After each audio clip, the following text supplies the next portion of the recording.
दूसरा पद मैं आपके समक्ष प्रस्तुत करने जा रही हूँ, जहाँ पर पहले पद में मैंने कहा था या कबीर के अनुसार मैंने आपके सामने प्रस्तुतिकरण इस प्रकार से किया था कि हमें माया का त्याग करना चाहिए। दूसरा पद उसी से कुछ मिलता जुलता है, लेकिन कबीर हमें ये कहते हैं कि इस शरीर का मोह त्याग देना चाहिए। जिस तरह से ये दुनिया क्षणिक है, दुनिया के हर चीज़ जो है वो पल भर के मेहमान है, वैसा हमारा शरीर जो रूप रंग सौंदर्य से भरा हुआ है, जिसे हमें काफ़ी गर्व है, जिसे हम तरह तरह से सजाते हैं संवारते हैं, जिसे शरीर को ठीक रखने के लिए तरह तरह का खान पान लेते हैं, खाते हैं, ग्रहण करते हैं, उस शरीर पर मोह नहीं करना चाहिए। क्योंकि पल भर में जब इंसान ऊपर चला जाता है, ईश्वर के पास चला जाता है, इस शरीर को कोई भी नहीं पूछता है, उठाकर घर से बाहर फेंक दिया जाता है।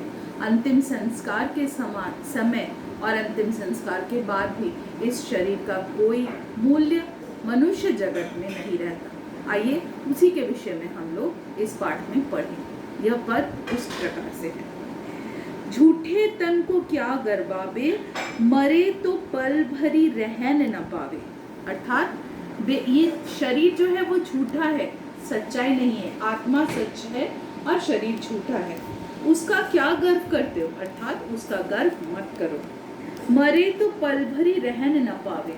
जैसे तुम्हारी मृत्यु होती है, तुम्हारे इस देह को, इस शरीर को जो है बाहर, घर से बाहर फेंक दिया जाता है, या तो शमशान में जला दिया जाता है या उसकी कब्र दी जाती है। अर्थात इस शरीर का गर्व इसीलिए मत करो। हम जिस शरीर का पालन पोषण किससे करते हैं? खीर खाते हैं, खांड खाते हैं, तरह तरह का मेवा फल खीर दूध से जिस शरीर को बनाते हैं, गढ़ते हैं, घृत पिंड सवारा, उस शरीर पर क्या पड़ता है? पिंड पड़ता है। उस शरीर पर एक तरह का चावल, घी से मिला हुआ चावल पड़ता है जब उसकी अंतिम संस्कार होती है। प्राण गए ले बाहरी जारा। जैसे ही प्राण शरीर से निकल जाते हैं, आप खा नहीं पाते हैं, बल्कि आपके ऊपर अंतिम चावल डाल दिया जाता है और उसके बाद आपके शरीर का अंत्येष्टि हो जाता है। जिही सिरी रची रची बांधत पागा। जिस सिर को आपने कभी संवारा था बड़े बड़े पगड़ियों से, पागा यानी पगड़ियों से, जिही जिस, सिरी सिर, रची रची रच रच कर, बांधत बांधा था, पागा पगड़ी, जिस सिर को आपने पगड़ी से बांधा था, सुंदर रूप से संवारा था। अंतिम संस्कार के समय क्या होता है? सो सिरु चंचू सवारी कागा। मृत्यु के बाद अंतिम मतलब कार्य के बाद जो है उस सिर पर कौवा यानी कागा, उसको चुन चुन कर उसमें से मांस नोच नोच कर खा जाता है। ये अवस्था होती है। उसके बाद कहा गया है, हाड़ जरे जैसे लकड़ी झूठी। जैसे हाड़ जलती है, आपकी हड्डियां आपकी जलती है, किस तरह से? एक लकड़ी के समान, सूखी लकड़ी के समान। झुरी यानी सूखी, लकड़ी यानी लाठी। केस जरे जैसे तृण के कूरी। जब शरीर जलता है तब बाल किस तरह से जलते हैं?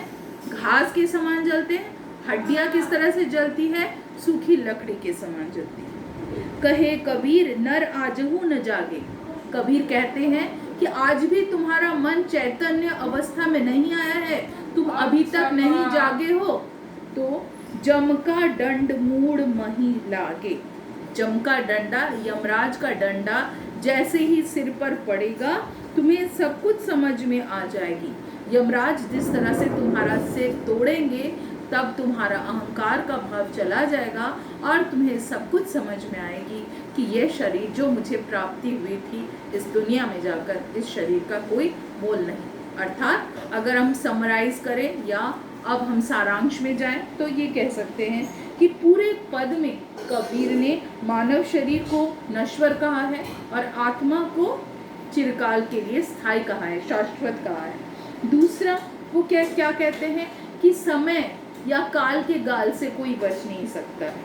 अर्थात जीवन मरण जो है वो इंसान के हाथ में नहीं, उस परम ईश्वर के हाथ में है।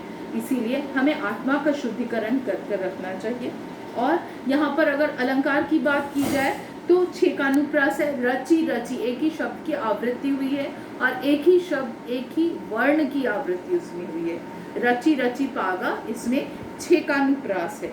और सो सिरु स स की आवृत्ति है, तो अनुप्रास अलंकार है। और भाषा, जैसे कि आप जानते हैं, कबीर ने साधारण सधुकड़ी भाषा का प्रयोग किया। इसे आप लोग अपने कॉपियों में नोट डाउन कर लीजिए। धन्यवाद।